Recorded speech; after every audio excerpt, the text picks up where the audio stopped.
శ్రీ గురుభ్యో నమః. శ్రీ దత్త శరణం మమ. శ్రీ అక్కలకోట మహారాజు చరిత్ర 10వ అధ్యాయము. నిర్యాణం. స్వామి ఎక్కువ కాలం చోళప్ప ఇంట్లోనే ఉండేవారన్న విషయాన్ని ఇంతకుముందే గమనించాము. ఆ తర్వాత స్వామి కొన్నాళ్ళు రాజభవనంలో నివసించారు. అయితే చోళప్పకు మాత్రం ఒక్క కోరిక ఉండేది. తన ఇంట్లో ఇంతకాలం ఉన్న స్వామి నిర్యాణానంతరం కూడా వారి సమాధి తన ఇంట్లోనే ఉండాలని. ఒకరోజు చోళప్ప ఏమనుకున్నాడో గాని తన ఇంట్లో ఒకచోట సమాధికి అనువుగా ఉండే ఒక గోతిని త్రవ్వించి పెట్టాడు. ఆ రోజు స్వామి వారి ఇంటి ముందు నుంచి వెడుతూ చోళప్పను అదేమిటి అని అడిగారు. సమాధానం ఏం చెప్పాలో తోచక చోళప్ప మౌనంగా ఉండిపోయాడు. అప్పుడు స్వామి సమర్థుల వారు ఇలా అన్నారు: నేను ముందు నిన్ను అందులో పెడతాను, నేనంత తొందరగా పోను అని అన్నారు. స్వామి మాట అక్షరాలా నిజమైంది. కొద్ది రోజుల్లోనే చోళప్ప స్వర్గస్థుడయ్యాడు. ఆ తరువాత చాలా కాలానికి స్వామి ఒకరోజు హుక్కా తాగుతూ బాలప్పను, అబ్బాయి, మేము చాలా దూరమైన ప్రయాణం చేయబోతున్నాము, నీవు నా కింద పనిచేస్తావా అని అడిగారు. బాలప్ప సమాధానంగా నమస్కరించాడు. సుమారు 1 సంవత్సరంలో స్వామి నిర్యాణం చెందబోతారు అని అనగా భక్తులకు చూచాయగా సూచనలు అందజేశారు. ముందులాగా పరుపు మీద పడుకోవడం మాని దానిని చుట్టి ఒక చెట్టు మీద పెట్టారు. భక్తులు హారతి ఇస్తుంటే ఆ హారతిని నిలిపి దాన్ని బోర్లించేసేవారు.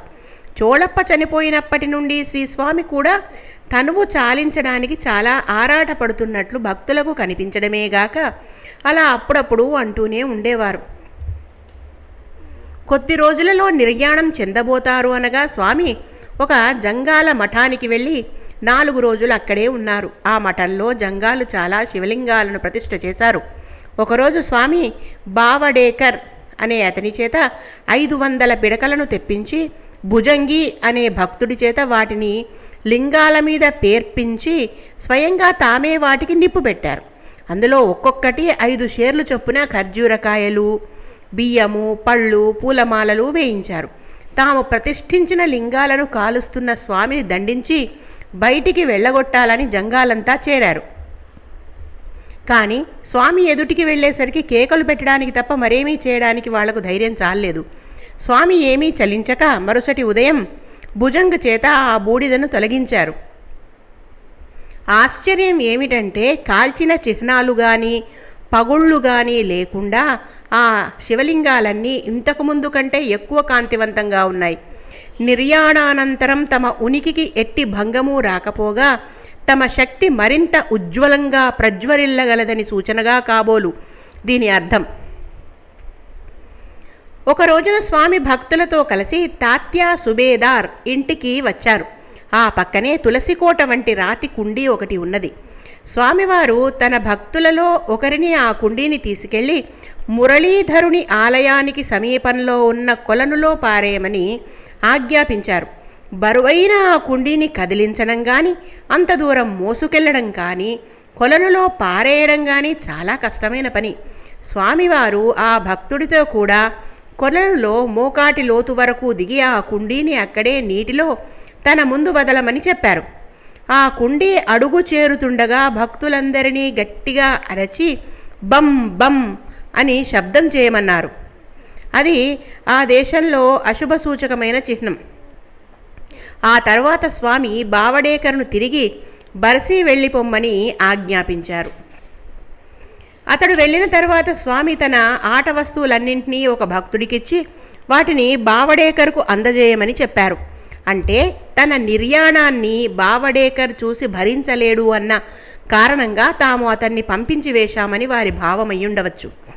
మరో 8 రోజులలో స్వామి నిర్యాణం చెందుతారనగా వారు భక్తులందరినీ శివహర శంకర నమామి శంకర శివశంకర శంభో, హే గిరిజాపతి భవానీ శంకర శివశంకర శంభో అని భజన చేయమని తాము కూడా చేశారు. స్వామి భజన చేయగా వినడానికి భక్తులకు కలిగిన అవకాశం అదొకటే. చివరి 4-5 రోజుల్లో స్వామివారు ఒక కొత్త రకమైన ఆట ఆడడం మొదలుపెట్టారు. చిన్న గులకరాళ్లతో చిన్న చిన్న సమాధులు కడుతూ ఉండేవారు. ఒకరోజు తాత్యా సుబేదారు ఇంటికి వెళ్ళి రాగానే స్వామికి కొంచెం జ్వరం తగిలి కొంచెం విశ్రాంతి తర్వాత మళ్ళీ కోలుకున్నారు. ఆ తర్వాత మళ్ళీ జ్వరం హెచ్చింది. అప్పటి నుండి స్వామి ఒక చిన్న మామిడి తోపులో ఉండడం మొదలుపెట్టారు. 4 రోజుల పాటు వారి జ్వరం మరీ ఎక్కువగా ఉంది. స్వామి భోజనం పూర్తిగా మానేశారు. సఖారాంలో ఖండే అనే భక్తుడు స్వామివారిని పల్లకీలో వారికి అభిమానపాత్రమైన మర్రి చెట్టు కిందికి తీసుకుపోవడానికి అనుమతి కోరాడు. స్వామి అనుమతిగా తలూపడంతో వారిని అక్కడికి చేర్చాడు. కానీ వారి పరిస్థితి క్షీణించడం మొదలెట్టింది. అప్పటి నుండి స్వామి స్నానం వంటి నిత్యకర్మలన్నీ విసుగు లేకుండా సంపూర్ణ ఆరోగ్యవంతునిలాగా చేయడం మొదలుపెట్టారు. అత్యవసరమైతే తప్ప స్వామి తమ దగ్గరికి ఎవరినీ రానివ్వలేదు. ఒక్క సుందరాబాయి మాత్రం వారి సేవ చేసేది. ఎవరికీ స్వామిని ఆహారం తీసుకోమని చెప్పడానికి కూడా ధైర్యం చాలలేదు. భక్తులందరూ తమ మనవిని సుందరాబాయి ద్వారా చెప్పుకోగా స్వామి 2 చెంచాలు ద్రవ ఆహారాన్ని మాత్రమే తీసుకున్నారు. ఆహారం ఇస్తూ సుందరాబాయి స్వామిని ప్రేమగా ఇలా అడిగింది, స్వామి, మీరు ఎప్పుడు మళ్ళీ మామూలుగా ఆరోగ్యవంతులయ్యేది అని. స్వామి ఆప్యాయంగా ఇలా బదులు చెప్పారు, ఆరోగ్యం చేకూరడం మాట ఇక తలపెట్టవద్దు. ఇక మేము మా స్థానానికి వెళ్ళాలి. ఆ మాట వింటూనే సుందరాబాయి నిశ్చేష్టురాలైంది. పెద్ద పెద్ద వైద్యులెందరో స్వామి సేవకని అక్కడ కూడా చేరారు. కానీ స్వామి మాత్రం వారిని చికిత్స చేయనివ్వలేదు. వారిచ్చిన మందులు తీసుకోనూ లేదు. భక్తులు మరీ బలవంతం చేస్తే వాళ్ళ తృప్తి కోసం మాత్రం స్వామి నోట్లో మందు పోయించుకునేవారు. కానీ కొద్ది క్షణాల్లోనే అది బయటికి పోయేది. రోజు రోజుకు స్వామి ఆరోగ్యం క్షీణించింది. సుందరాబాయి మరొక్కసారి, స్వామి, మీరు ఎప్పుడు స్వస్థత చెందేది అని అడిగింది. స్వామి నవ్వి, నన్ను మళ్ళీ చాలా పర్వతాలు పిలిచినప్పుడు అన్నారు. అంటే వారి భావం పర్వతాల వలె నిశ్చల ధ్యాన నిష్టలో ఉన్న మహాత్ములందరూ స్వామి అవతరణ కోసం ప్రార్థించినప్పుడు అని. శ్రీపాద భట్ అనే భక్తుడు కూడా అదే ప్రశ్న వేస్తే పండరి దగ్ధమైనప్పుడు అని సమాధానమిచ్చారు స్వామి. అంటే ధర్మం పూర్తిగా నశించినప్పుడు అని దాని అర్థం. స్వామి తమ ప్రీతిపాత్రుడైన గోపాల్ అను మంగలిని పిలిపించి క్షౌరం చేయించుకున్నారు. తర్వాత భక్తులు ఆయనకు స్నానం చేయించి హారతినిచ్చారు. అన్ని రోజులుగా భోజనం చేయనప్పటికీ ఆయన ఎంతో సంతోషంగా కనిపించారు. స్వామి నిర్యాణ సమయం ఆసన్నమైందని భక్తులందరూ గ్రహించారు.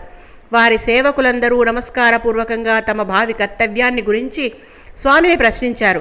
స్వామి శ్రీపాద భట్తో వెళ్ళి మర్రి చెట్టు మొదళ్ళు తవ్వు అన్నారు. అంటే తపస్సు చేయమని వారి భావం. గణపతిరావు అనే భక్తుడితో ఆ ఆలయంలోనే ఉండు అని చెప్పారు. అంటే తమ దైవ కార్యాన్ని కొనసాగించమని వారి భావం. తక్కిన భక్తులతో మీ పూర్వీకులు నడిచిన బాటన నడవండి అని చెప్పారు. తరువాత భగవద్గీత 9వ అధ్యాయంలోని అనన్యాశ్చింతయంతో మాం అనే శ్లోకాన్ని స్వయంగా చదివారు స్వామి. అది 1878వ సంవత్సరం చైత్ర శుద్ధ త్రయోదశి మంగళవారం సాయంత్రం 4 కావస్తున్నది. భక్తులు కోరిన మీదట స్వామి ఒక చెంచాడు ద్రవాహారం తీసుకున్నారు. ఒక భక్తుడు వారి నోరు తుడిచాడు. బాలప్ప ఇచ్చిన వక్క పలుకు నోట్లో వేసుకున్నారు. స్వామివారిని ఒక పడకలో పడుకోబెట్టి భక్తులందరూ దీనంగా మౌనంగా వారికేసి చూస్తూ ఉండిపోయారు. వారిలో ఒకరు, భక్తులంతా అనుష్ఠానం చేయాలా అని స్వామిని అడిగారు. అనుష్ఠానం అక్కర్లేదు, కానీ ఆవును దూడను విడిచిపెట్టండి అన్నారు స్వామి. విడిచిన వెంటనే ఆవు దూడ వేగంగా మర్రి చెట్టు దగ్గర ఉన్న స్వామి వద్దకు పరిగెత్తి వారికి ప్రదక్షిణ చేసి వారి పాదాల మీద తమ తలలు మోపి బయటకు వెళ్ళి గడ్డిమేశాయి. అప్పుడు స్వామి అన్నారు, నా రాశి మీనరాశి అని. ఆ సమయంలో శని మీనరాశిలో ఉన్నాడా లేదా అని అడిగారు. ఉన్నాడని నిర్ధారణ చేసుకున్నారు. భక్తులు వివిధమైన దానాలు ఇచ్చారు. ఒక భక్తుడు స్వామిని, మీరేమైనా దానాలు చేస్తారా అని అడిగాడు. కావాలంటే మీరు చేయండి అన్నారు స్వామి. కారణం, అంతకు ముందు రోజు 350 రూపాయల ఖరీదు చేసే శాలువను ఒకదాన్ని నీళ్లలో తడిపి రామశాస్త్రి అవధాని అనే బ్రాహ్మణుడికి దానం ఇప్పించారు స్వామి. ఆయన ఇలా అన్నారు, నా దగ్గర ఏమున్నది ఇవ్వడానికి, ఒక కౌపీనమే కదా, అది నాది కాదు, త్వరలో దాన్ని కూడా విడవవలసి ఉంటుంది అని. ఒక భక్తుడు, స్వామి ఇక్కడ చలిగా ఉన్నది, మిమ్మల్ని ఇంట్లోకి తీసుకెళ్ళమంటారా అన్నాడు. అప్పుడు స్వామి, వద్దు, నేను వెళ్ళి ఈ మర్రి చెట్టులో కలవాలి అన్నారు. అంతకుముందు స్వామి వారి కులగోత్రాల గురించి భక్తులు ప్రశ్నించినప్పుడు మూలానికి మూలం వటవృక్షం దత్తనగరం అని చెప్పిన మాటలు ఇక్కడ సమన్వయించుకోవాలి. భక్తులందరూ చూస్తూ ఉండగానే స్వామి ముఖంలో శాంతి, తేజస్సు, దృష్టిలో తీవ్రత బాగా ఎక్కువగా ప్రస్ఫుటమయ్యాయి. స్వామి భక్తులతో తనకు చేయూతనిచ్చి కూర్చోబెట్టమన్నారు. శ్రీపాద భట్ కూర్చోబెట్టారు. ఎవరూ దుఃఖించకూడదు, నేను సర్వత్రా ఉంటాను, పిలిస్తే పలుకుతాను అన్నారు స్వామి. అప్పుడు ఆయన పద్మాసనం వేసుకుని కూర్చుంటూ ఉండగానే శరీరాన్ని విడిచారు. మూసుకున్న కళ్ళు నిశ్చలంగా ఉండిపోయినాయి. గసగసాల వంటి తెల్లని కణాలు 3 వారి పెదవుల నుండి బయటకు వచ్చాయి. ముఖంలో జీవకళ ఉట్టిపడుతున్నది. నిజానికి భక్తులంతా స్వామి మరొకసారి కళ్ళు తెరుస్తారని, వారి కృపా దృష్టిని తమకు ప్రసాదిస్తారని కొంతసేపు ఎదురుచూసి నిరాశ చెందారు. కొందరు భక్తులు స్వామి చెప్పిన ప్రకారం ధైర్యాన్ని కూడగట్టుకుని దుఃఖాన్ని ఆపుకున్నారు. కానీ ఎక్కువ మంది పట్టరాని దుఃఖంతో గుండెలు బాదుకుని తీవ్రంగా ఏడ్చేవారు. కొందరు నేల మీద పడి పొరలేవారు. కొందరు స్పృహ తప్పి పడిపోయిన వారు కూడా ఉన్నారు. అక్కలకోట రాజావారు స్వామివారి దేహాన్ని రాజలాంఛనాలతో మహావైభవంగా ఊరేగించారు. ఊరేగింపు సరిగ్గా చోళప్ప ఇంటి ముందు కొంతసేపు నిలిపారు. ఆ దివ్యమైన దేహాన్ని ధూప, దీప నైవేద్యాలు, చందనము, కస్తూరి మొదలైన సుగంధ ద్రవ్యాలతో బాలప్ప, బాలాసాహెబ్ నార్వే, కర్బలి మరియు బాబూరావు మోకే మొదలైన భక్తులు పూజించారు. ఆ తరువాత ఆ దేహాన్ని పద్మాసనంలోనే సమాధిలో కూర్చోబెట్టారు. భక్తులందరూ చివరిసారి నమస్కరించుకున్నాక దానిని మూసివేసి భక్తులందరూ అనంతకోటి బ్రహ్మాండ నాయక రాజాధిరాజ శ్రీ స్వామి సమర్థ అక్కల్కోట మహారాజ్కి జై అని ముక్తకంఠంతో కేకలు వేశారు. ఈ సమాధి చోళప్ప ఇంటి ఎదుట ఉన్నది. దీనిని చోళప్ప మఠం అని అంటారు. అక్కడ స్వామివారి పాదుకలు, పడక, హుక్క ఉన్నాయి. అంతకాలం స్వామివారికి సన్నిహితంగా ఉండి సేవ చేస్తూ ఆ దివ్యమూర్తిని నిత్యమూ చూసిన బాలప్ప స్వామి సమాధిని చూసి దుఃఖం ఆపుకోలేకపోయాడు. కొన్ని రోజుల పాటు అహర్నిశలు దుఃఖించి ఎడబాటు భరించలేక అన్నపానీయాలు మానుకున్నాడు. ఒకరోజు స్వామి స్వయంగా అతని ముందు నిలిచారు. బాలప్ప తన కళ్ళను తానే నమ్మలేకపోయాడు. కానీ ఆ పొడుగు చేతులు, కమండలము, పాదుకలు, తీక్షణమైన దృష్టి తన ముందు అలానే నిలిచాయి. బాలప్ప ఆయన పాదాలను స్పృశించి నమస్కరించాడు. స్వామి స్వయంగా తమ చేతులతో అతన్ని లేవనెత్తి, నేను నీకు పాదుకలిచ్చాను, నేను అక్కడే నీ మఠంలో చైతన్య రూపంలో ఉన్నాను, నీవు అక్కడ చేసే సేవ అందుకోవడమే నాకు తృప్తి అని అంతర్ధానమయ్యారు. నిర్యాణానికి చాలా కాలం ముందు నీలేగాం వాస్తవ్యుడైన బాపు సాహెబ్ అనే జాగీరుదారు ఇంటికి ఒకసారి వస్తామని స్వామివారు వాగ్దానం చేశారు. ఈ క్రింది సంఘటన జరిగేటప్పటికీ అతడికి స్వామి సమాధి అయ్యినట్టు తెలియదు. సమాధి అయిన 5వ రోజున స్వామి భక్తులందరితో కలిసి నీలేగాం వచ్చారన్న వార్త జాగీరుదారు చెవిన పడింది. వెంటనే సకుటుంబంగా ఆయనున్న చోటికి వెళ్ళి ఆయనను దర్శించి తిరిగి ఇంటికి వచ్చాడు. భావూ సాహెబ్ జాగీర్దారు స్వామిని తమ ఇంటికి రమ్మని ప్రార్థించినప్పుడు స్వామి ఇప్పుడు కాదులే, తర్వాత వస్తాను అని చెప్పి వెనక్కి పంపించారు. జాగీర్దారు కుటుంబమంతా ఇంటి దగ్గర భోజనం చేసి తక్కిన రోజంతా స్వామి సన్నిధిలో సత్కాలక్షేపం చేయాలన్న ఆత్రతతో తిరిగి స్వామి ఉన్న చోటికి వచ్చారు. అక్కడెక్కడా స్వామి ఉన్న జాడలేదు. ఆశ్చర్యంతో స్వామివారిని అన్వేషించడానికి భావూ సాహెబ్ అక్కలకోటకు ఒక మనిషిని పంపాడు. ఆ మనిషి తిరిగి వచ్చే లోపలే స్వామి అకస్మాత్తుగా భావూ సాహెబ్ ఇంటికి వచ్చారు. ఆ జాగీర్దారు ఆనందంతో పరవశుడై స్వామిని తమ ఇంట భోజనం చేయమని ప్రార్థించాడు. స్వామి మౌనంగా చిరునవ్వుతో ఆయన కేసి కొన్ని క్షణాలు చూసి అదృశ్యులయ్యారు. కాసేపటికి అక్కలకోట వెళ్ళిన మనిషి తిరిగి వచ్చి స్వామివారంతకు 5 రోజుల ముందే సమాధి చెందారన్న వార్తను చెప్పాడు. అప్పుడు వారి ఆశ్చర్యానికి అంతులేదు. స్వామి ఇప్పటికీ భక్తులకు దర్శనమిస్తూ తమ లీలతో వారి ప్రార్థనలను మన్నిస్తూ కటాక్షిస్తూనే ఉన్నారు. అటువంటి కరుణామూర్తులైన స్వామి సమర్థను స్మరిద్దాం. జై సద్గురు స్వామి సమర్థ. జై జై సద్గురు స్వామి సమర్థ. శ్రీ దత్త శరణం మమ. దత్తాయ గురవే నమః.